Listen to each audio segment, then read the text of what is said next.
gonna hop right into it. ZeRo versus ESAM coming at you hot.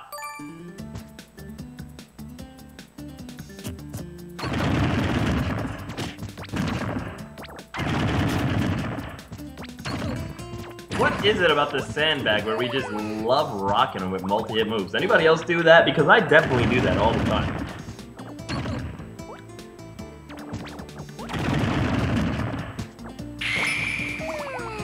Alright, the game is presently loading. ZeRo versus ESAM. 3, 2, 1, go! Sheik versus Pikachu on Lilac Cruise.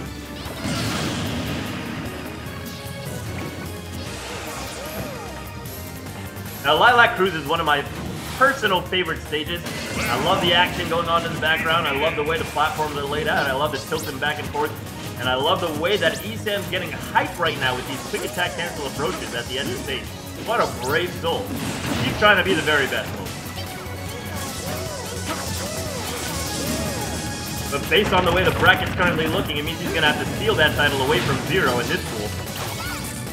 So far, he's doing good work. Look at the options covered there, and look at ZeRo's awareness of those options.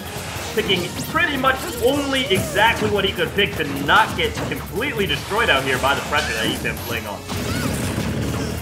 We do get a down smash. He's on a platform. No conversion.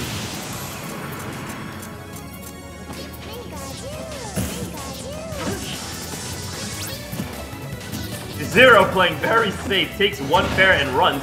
Nice pivot grab, gets a back throw, and decides to go for the needle charge over the edge guard. Very difficult to edge guard Pikachu since quick attack is just such a versatile move. We do see forward air into down tilt, a little bit of ESAM's bread and butter, but ZeRo opens him up for it, landing 3 fairs. Both players using a lot of projectiles. I really love the way that Thunder Draw interacts with Lilac Cruise, creating so many dangerous zones, making it really difficult to jump and really difficult not to jump.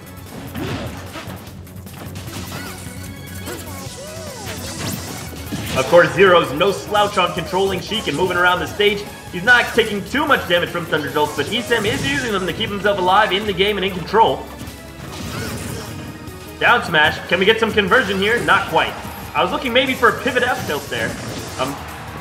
It was a mechanic that everybody was really hyped to see when the game first came out, but then nobody's really taking too much of advantage of that Deku Nut at the end of the stage, doing a lot of damage. Very, very greedy up smash there from ZeRo. Very uncharacteristic. He does get punished for it. ESAM trying to figure out a way to get in there. Forward air to down tilt was a little bit predictable, and unfortunately, he's going to get punished for that one.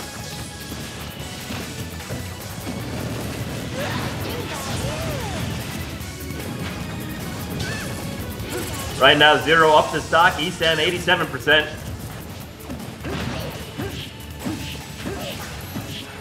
Four fairs connecting.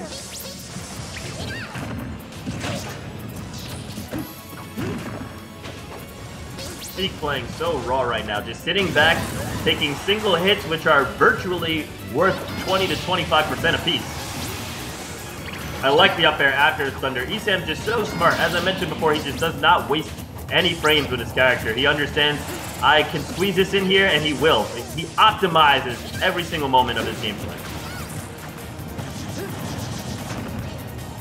Now, one thing I like about Smash 4 a lot is that they removed grab armor from the game. So if you read your opponent going for a greedy grab-like maneuver, you can really punish them simply by throwing out a move that'll interrupt the grab. I want to see that coming out a little bit more often from the players. You can really punish dash-in approaches with simply something like simply something like jabbing out your opponent's grab. But one thing you do have to keep in mind is that if your opponent decides to go for that shield grab, it'll block your attack and then still manage to punish you with that grab. So definitely make sure you're playing a little bit smart and a little bit safe when you go for these mix-up options. We don't see the fall onto the platform, and therefore up smash is not converted, and ESAM takes that opportunity to put some damage on. He sticks on 39%. He's still got a big mountain to climb, being at 100 himself. Bouncing Fish could end him here, but mainly Sheik's looking for up smash if he's able to set up Pikachu on a platform. That's the only real way he's going to get a conversion into a KO out of this situation. Quick attack mix-ups are a little bit tricky right now. It is ESAM's ticket inside, and ESAM slowly bringing it back all the way up to 65%. He's down by 40% in a dangerous time of the game. But definitely the win is not outside of his reach. Can he be the first player to take a game off of ZeRo in the pool?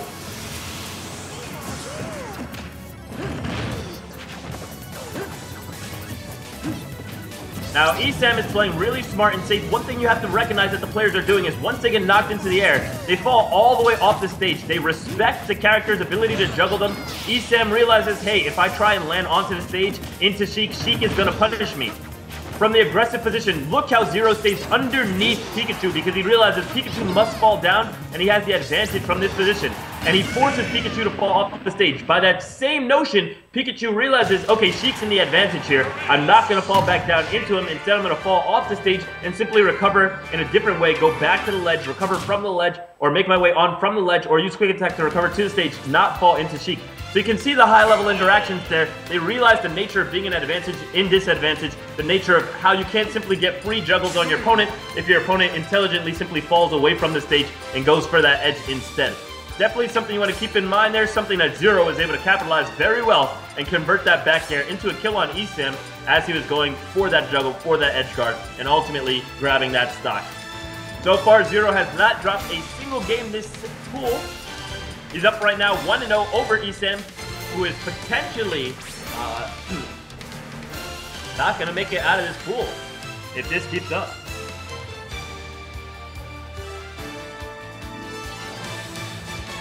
While we're waiting for this counter pick to get down, let's take a quick look at the bracket. You can see right now, ESAM's got an even score, 2-0 and 0-2.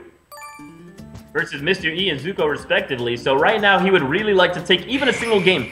Even if he does manage to drop this to ZeRo, that's not going to be too big of a deal because ZeRo is equalized across all the players. But if he's able to take up a single game, it'll make his score look a little bit better since most go one way or another, and game wins will be very important in the instance of tiebreakers.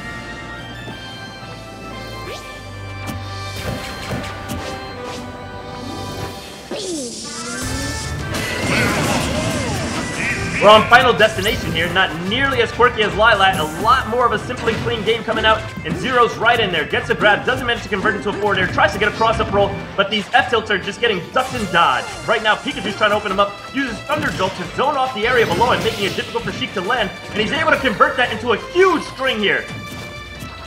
Great reads there on the rolls by Pikachu, doesn't follow through completely there, tries to go for some multi-hit pressure, maybe to beat out Spot Dodge. ZeRo's not having it, instead decides to roll out. He figures 55% is enough for him, he's not taking any more damage, gets out, charges up some needles, and now he's trying to open up Pikachu.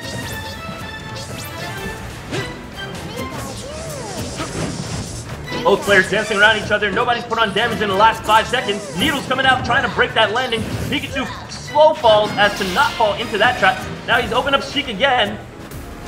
Trap falls onto his back. Nice read there by ZeRo. Gets detailed into the air dodge read, converts it into a forward smash. That's big damage. And there you see Pikachu falls into ZeRo. The thing we talked about at the end of last game, you fall into your opponent, you get punished. He gets grabbed, and now he's getting juggled. That puts ZeRo in the lead, almost grabbing that sweet spot up smash.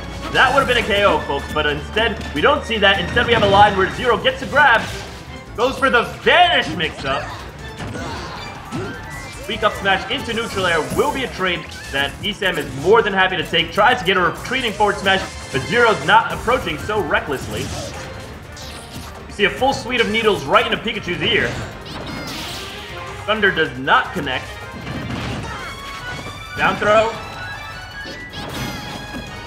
No patience from ZeRo there, but I really like the bouncing fish sweet spot.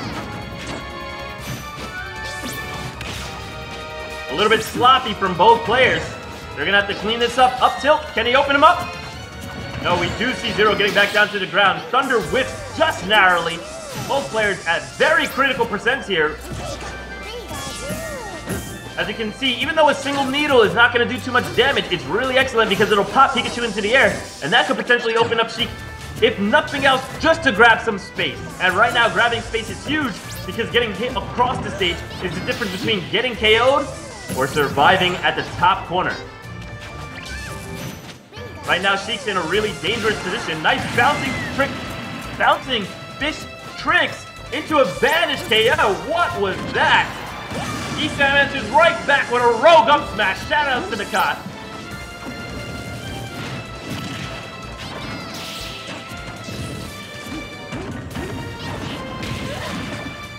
Combo breaker. Thunder interrupting that. Now ESAM's in the momentum, catches a quick down smash. No follow-up. Thunderdome into the shield will mean a fair will follow up second fair. We're seeing Trace. Good presence of mind by ZeRo there to realize, okay, Pikachu's trying to come back at me. He's trying to land this reversal. Doesn't let him catch a reversal. Instead, blocks the forward air on the way down, continues his attack string. But now ESAM manages to get his own reversal with the quick attack, opens him up. We have a difference of 5% in the game here, folks. We got the needle start. I see a land. I see a needle toss. Needle toss is correctly thrown, but no major conversion comes out. A dash attack gets red. Up smash almost. ESAM falls down. Last minute forward air keeps him in the game. Super close game. Quick attack to open him up. Sheik's in peril. A little bit of a greedy forward smash there. That won't be a stock. Oh my gosh. Great read by ZeRo. Closing down that quick attack. A full speed of needles to the face. We do get a conversion. No, I'm mistaken. Dash grab is not a possible follow-up there. Uh-oh. Tossed up into the air with an F-tilt. ZeRo decided to just take it simple and clean. He wasn't really feeling that F-tilt too much. He was like, I don't think I can get anything off of this. He had a lot of options to get out of that. And read the second quick attack with the up smash tilt. Again, taking 2-0 over ESAM.